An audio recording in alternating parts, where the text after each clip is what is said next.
Bathroom থেকে বের হয়ে ভুলেও একটি কাজ করবেন না। যদি করেন তাহলে আপনার ঘরে রোগ বালাই বিপদ আপদ লেগেই থাকবে, অভাব অনটন হবেই।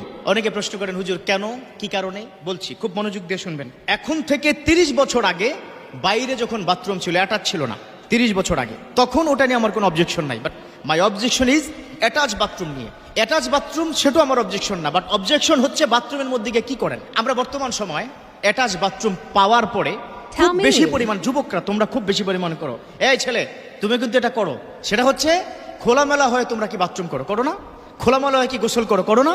এখান থেকে যে তোমার বিপদ আসে তুমি সেটা বুঝতে পারো না, অনেক বিপদ হয়। তাহলে বাথরুমে যখন তুমি প্রবেশ করবে, তুমি কি করে প্রবেশ করবে, কেন প্রবেশ করবে, আল্লাহ রাসূল কি শিক্ষা দিয়েছেন? Listen to me very very carefully.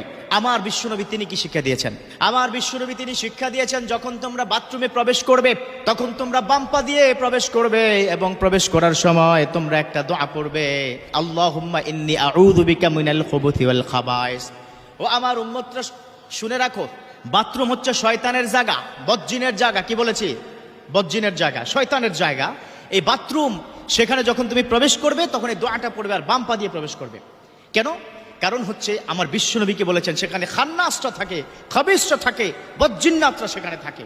এজন্য বলেছে আল্লাহুম্মা ইন্নী আউযু বিকা মিনাল খুবুসি ওয়াল খাবায়েস, আল্লাহ আপনার কাছ থেকে শয়তান ও খবিস, খান্নাস, বজ্জিন থেকে হেফাজত চাই।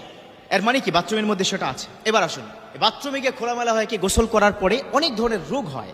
এর মধ্যে একটা বিশেষ রোগ হচ্ছে যৌন রোগ, অনেকের হয়। অনেকে আমাকে বলেন, আজ থেকে বাথরুমে যুবক বন্ধুরা খোলামেলা হয়ে গোসল করা বন্ধ করো, ইনশাআল্লাহ তাআলা তোমরা পরিপূর্ণ সুস্থ হয়ে যাবে। এবার আসো, বাথরুম থেকে বের হওয়ার পরে আমরা যেই ভুলটা করি, সে ভুলের কারণে ঘরে রোগ বালাই লেগেই থাকে। 1 নম্বর হচ্ছে বাথরুম থেকে বের হওয়ার সময় একটা দোয়া আছে, সেটা আমরা পড়ি না।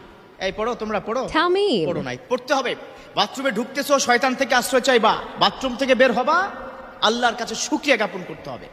কারণ একটা রিল্যাক্সের জায়গা হচ্ছে বাথরুম, তাই না? ভোগে সুখ নয়, ত্যাগেই সুখ। এই ডায়লগ কি শুনেছো তো তোমরা? শুনেছেন আপনারা? হ্যাঁ, ভোগে সুখ নেই, ত্যাগেই সুখ। আপনি দেখবেন প্রচন্ড পরিমাণ যখন প্রেশার হয়, আপনি যদি বাসে থাকেন, কোনো কারণে যদি বাস না থামায়, তাহলে কি অবস্থা হয় আপনার বলুন তো? অথবা কোনো অফিসে আছেন, বিশেষ কাজ, বসের সামনে আপনি কি দাঁড়িয়ে গেছেন, স্টুলের প্রেশার অথবা ইউরিনের প্রচন্ড পরিমাণে প্রেশার, সেটা যদি আপনি ত্যাগ না করতে পারেন, কষ্ট হয় না? আমরা সব করব কিন্তু শুকরিয়া জ্ঞাপন করব না। লাইন শাকারতুম লাযীদান্নাকুম ওয়া লাইন কাফারতুম ইন্না আযাবি লাশাদীদ। আমার আল্লাহ পাক বলেছেন, শুকরিয়া জ্ঞাপন করো, তোমার সুখ, তোমার সম্মান, তোমার ইজ্জত, তোমার সম্পদ সব বৃদ্ধি করে দিব। ওয়া লাইন কাফারতুম ইন্না আযাবি লাশাদীদ।